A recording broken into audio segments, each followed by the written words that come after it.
Olá, nosso tema agora é sobre educação à distância no Brasil. Nós vamos tentar abordar algumas características negativas e positivas sobre essa modalidade de ensino. Para contextualizar o nosso texto, a gente pode até mesmo falar um pouco sobre história, né? Então, mencionar que o primeiro curso de ensino à distância, né, de uma certa forma, foi em 1904, no Rio de Janeiro, um curso de datilografia. Depois você pode trazer um pouquinho mais para cá, para perto, e falar sobre o Instituto Universal Brasileiro, que foi um grande instituto falando sobre, que dava aula sobre coisas específicas, como corte e costura, mecânica de carros e coisas do tipo. Mas esse texto não é daquele tipo que a gente vai tentar buscar muito a característica histórica e aprofundar muito no que está no passado, porque é um texto relacionado às novas tecnologias e relacionado às necessidades atuais da sociedade brasileira. Então a gente vai tentar focar um pouco mais o nosso texto sobre as características positivas e negativas, fazer um paralelo, um contraponto e tentar solucionar este problema na conclusão. Primeira coisa então que a gente tem que pensar é: por que a educação à distância tem crescido tanto no Brasil? Então, os números são cada vez maiores em relação ao número de alunos de educação à distância. A gente pode falar de diversos pontos positivos, né? Então, de cara, a gente pode falar sobre a dinamicidade que acontece nesse tipo de ensino. E essa dinamicidade é importante porque a sociedade ela está mais dinâmica, né? E aí, de cara, a gente já pode lançar uma intertextualidade, pode falar Pierre Levy.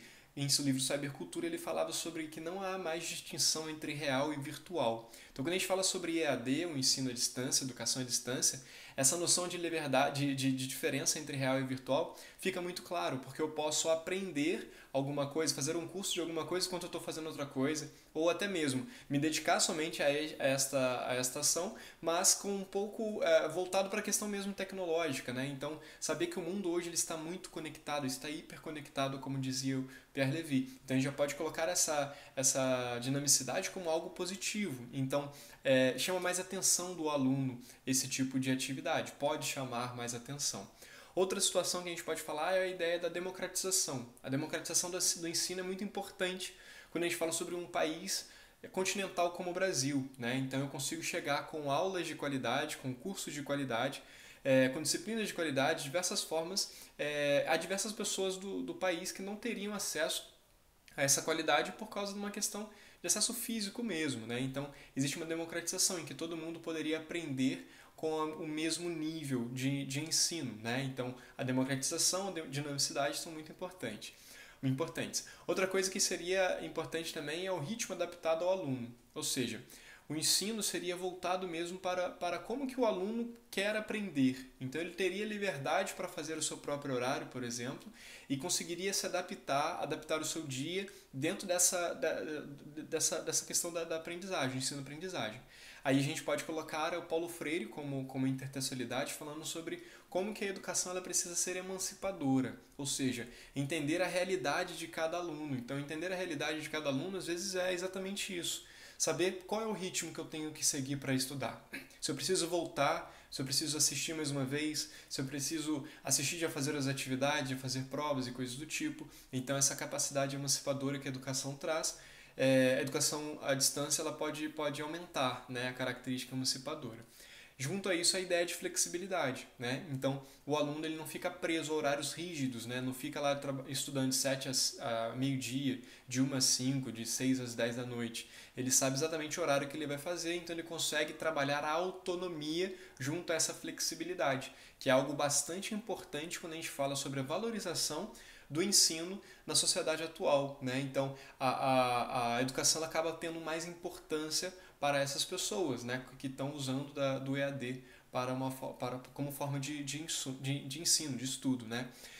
Outra situação que a gente pode colocar dentro do nosso texto de intertextualidade, a gente pode falar sobre um sociólogo contemporâneo espanhol chamado Manuel Castells, e que ele fala sobre a descentralização dos saberes ou descentralização do conhecimento, em que ele fala que o capitalismo informacional ele causa essa descentralização de conhecimento. Por quê? Antigamente as escolas detinham totalmente o conhecimento e aí as pessoas só aprendiam se fossem as escolas, então o espaço físico, né?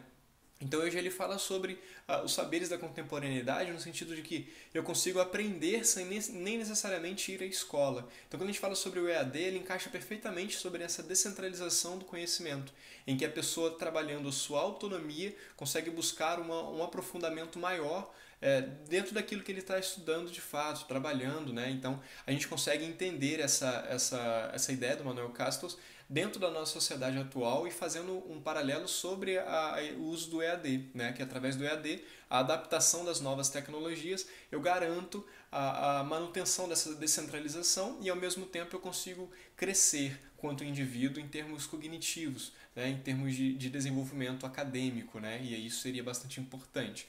Só que é o seguinte, existem, claro, outros pontos positivos, como o custo às vezes ser menor, né, a praticidade, outras coisas tantas que a gente poderia citar. Mas, como é um tema modelo Enem, a gente precisa dar uma problematizada. E essa problematização ela deve vir de maneira bastante incisiva para deixar claro que o meu texto precisa ser solucionado, né, que o problema precisa ser solucionado e será solucionado dentro do meu próprio texto. A primeira coisa então que a gente pode falar é sobre a exclusão digital. E essa exclusão digital ela é muito séria quando a gente fala do Brasil, né? Só para a gente ter uma ideia, os últimos dados do INEP a respeito dos alunos que fizeram o último Enem é de que 1/3 desses alunos que fizeram o Enem não tem acesso à internet. Esse é um número muito alto, muito relevante quando a gente fala sobre EAD, né? Então qualquer curso que a gente fala sobre EAD, ele precisa ter contato com a internet atualmente, né? Com tecnologia, com dispositivos, né? Celulares, tablets, computadores e a própria internet. Então a gente vê que esse dado prova pra gente que mesmo estando crescendo, a gente não pode focar totalmente o ensino à distância. Então colocar o ensino presencial como menos importante, né? Aí a gente pode até fazer uma contextualização com a atualidade, né? Então, durante esse período de pandemia, de quarentena, que as pessoas não estão estudando, está todo mundo fazendo EAD, está havendo essa disparidade, essa exclusão social está crescendo. Porque quem é de colégio particular, de faculdade particular, tem grana, tem dinheiro para ter acesso a um dispositivo e tem acesso a uma internet de qualidade. E a galera de colégio público, muitos de universidade pública, já estão ficando fora dessa possibilidade. Então tem muita gente que já está há 5, 6 meses sem estudar ou estudando de uma maneira muito inadequada, né?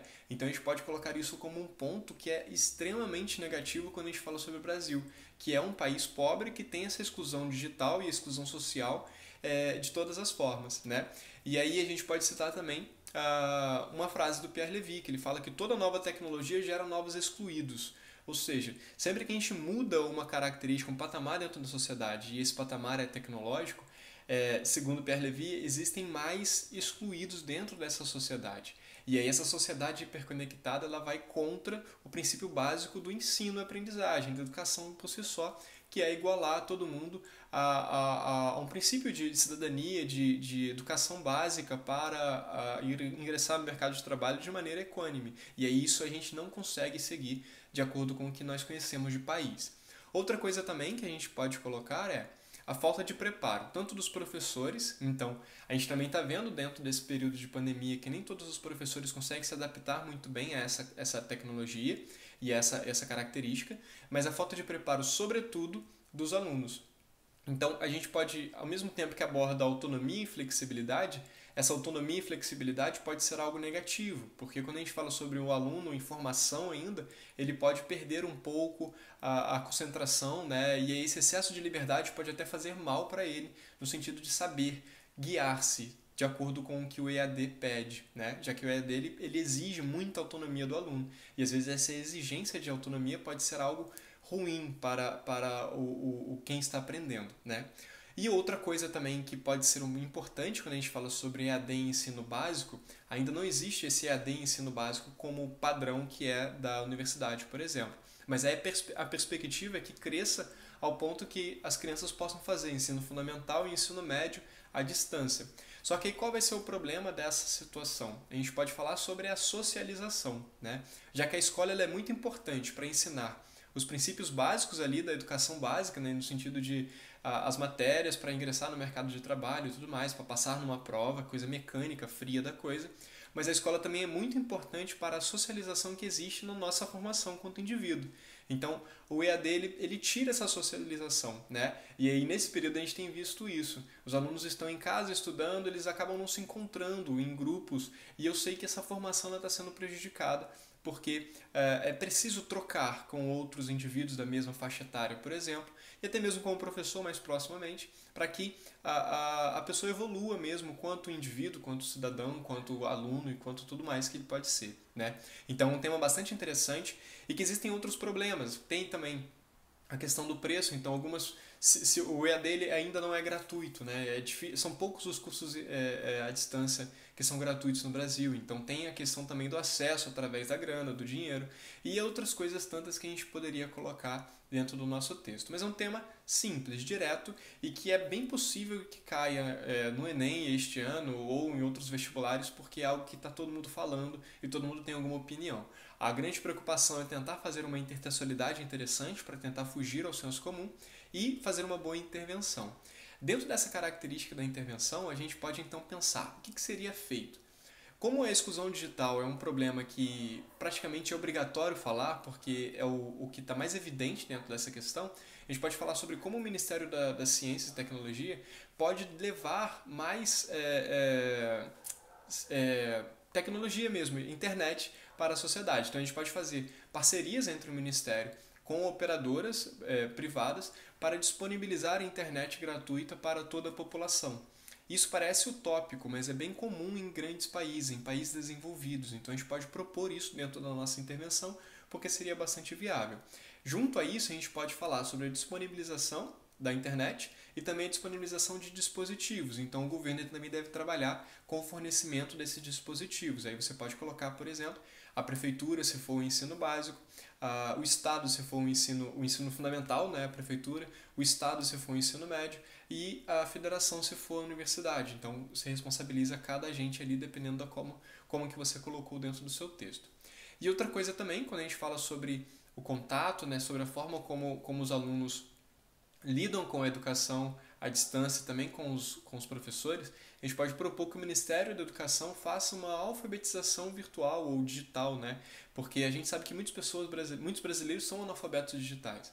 Então a gente poderia fazer com que o Ministério da Educação propusesse às prefeituras e aos estados fazerem cursos dentro das escolas para fornecer essa formação aos alunos, para que eles possam lidar melhor com as tecnologias, já que o ensino híbrido vai ser uma tendência assim que acabar a quarentena para o ano que vem, para o outro ano, por exemplo.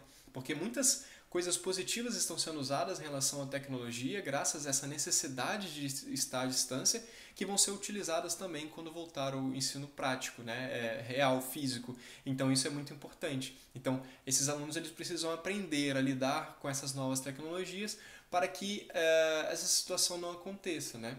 E aí, claro, a gente acaba resolvendo alguns desses problemas. E aí vai depender muito do que você fez durante o texto para escolher qual intervenção vai ser colocada. Mas o importante é que seja detalhado e dando os agentes corretos, relacionando um agente ao outro, para que seu texto fique bem desenvolvido e a intervenção seja realmente solucionadora do problema que foi levantado.